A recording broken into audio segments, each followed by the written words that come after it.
I'd always been fascinated by ghost stories. I thought they were just scary tales for entertainment. But when we moved into our new house, I realized these stories might be real. Our house was a big, old place in a quiet neighborhood. It used to belong to a wealthy family, but they'd left because of strange things that happened there. As soon as we stepped inside, we felt a weird vibe. The house was dark and cold, and it smelled musty. At night, we'd hear strange noises, like someone walking or talking. Sometimes, we'd see shadows moving in the hallways. One night, I was studying in my room when I suddenly heard the bedroom door creak open. I slowly walked to the door and opened it. No one was there, but I felt like someone was present. I went to the window and pulled back the curtain. It was dark outside, and no one was in the yard. I turned back to the bed and sat down. Suddenly, I felt something on my leg. I looked down and saw a cold hand resting on my thigh. I screamed and jumped up from the bed. I looked around, but I couldn't see anyone. I ran to the door and opened it. I ran out, hoping to find someone in the hallway, but no one was there either. I went back to my room and closed the door. I looked around, terrified. I felt like something was in the room with me. Suddenly, I heard a chuckle behind me. I spun around, but no one was there. I ran out of the room and downstairs. I went to the living room and opened the door. Emily, my wife, was watching TV. I told her what had happened. Emily looked at me, surprised. "You hear them too?" I nodded. "Yes, I hear them. And I felt that cold hand on my leg," Emily said. "I feel like someone's in the house too. I've woken up a few times at night feeling like someone was in my room." We decided to sleep in the living room that night, but we couldn't sleep. We were both terrified by the strange noises and the feeling that someone was there. The next morning, we decided to leave. We packed our things and went to our friend's house. We couldn't live in that house anymore. I still don't know what was in that house, but I know it was a scary and dangerous place. I never want to go back.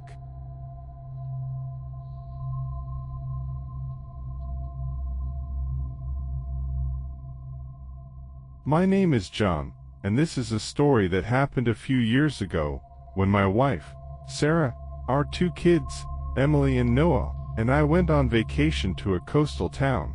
We had rented a large, old house that looked very charming from the outside, with a big porch and a garden full of trees. But from the very beginning, there was an unsettling feeling about it. The first night was fine. The kids had a great time playing in the garden, and we enjoyed the fresh air and the sea view. But from the second night onwards, strange things started to happen. At first, we heard quiet noises from upstairs, as if someone was walking around. I thought it might be the wind, but the air was completely still. One night, Sarah woke me up in the middle of the night. She said she had heard a voice, as if someone was calling Noah's name. Noah was asleep in his own room, and when we went to check on him, he was sleeping soundly. But the voice kept coming, a soft, raspy voice repeating Noah's name. The next day, Emily said she had seen a shadow out of the corner of her eye, moving in the hallway. At first, she thought it was Sarah, but when she realized Sarah wasn't there, she got scared. We tried to reassure her that she had imagined it, but we were worried ourselves. One evening, I was sitting in the living room reading a book when suddenly I heard a loud bang from the kitchen, as if something had fallen. I went to see what had happened, but nothing had fallen. Everything was in its place, but there was a heavy, cold feeling in the kitchen that was very strange. Another night, when everyone was asleep, Emily suddenly screamed from her room. We rushed into her room. She was very scared, and said she had seen someone standing over her, a tall, dark shadow. We couldn't stay there any longer. The kids were very frightened, and we couldn't take it anymore either. Early the next morning, we packed our things and left the house. We called the landlord and told them we didn't want to stay there anymore, without giving them a reason. We just wanted to get out of there as quickly as possible. Later, we heard from some locals that the house had a dark history. They said that a tragic event had happened in the house years ago, and since then, voices and shadows had been seen there. We never found out exactly what was in that house, but it was a very frightening experience, and we will never forget it. This experience made us never rent a house without thoroughly researching it first.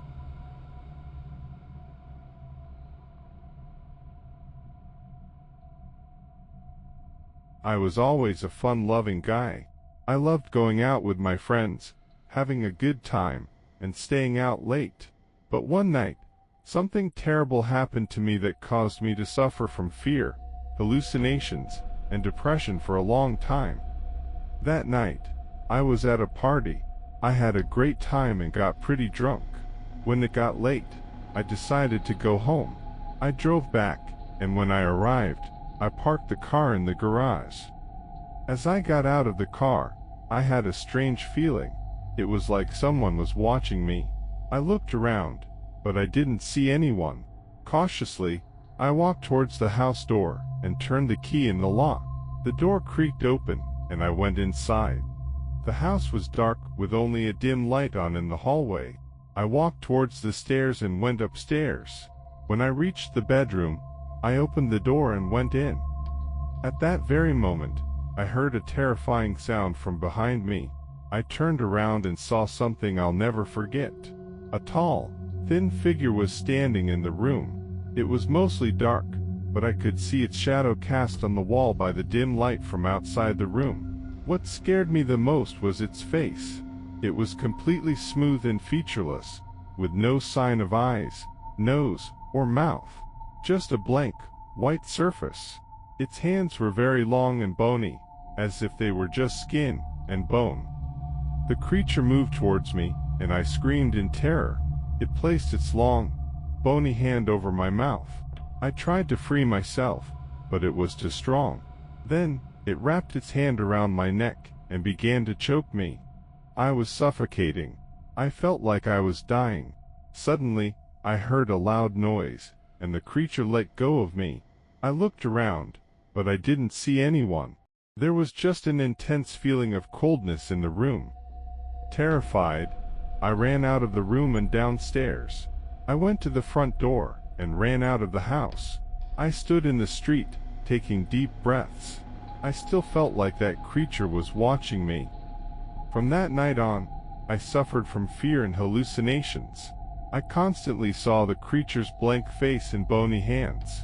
I couldn't sleep at night and was constantly afraid of strange noises. After a few months, I decided to see a psychiatrist. The psychiatrist told me that I was suffering from post-traumatic stress disorder, PTSD. He said that this disorder was caused by the terrifying experience I had. With the help of the psychiatrist, I was able to overcome my fear and hallucinations. But even now, I sometimes remember that terrifying night and that faceless creature.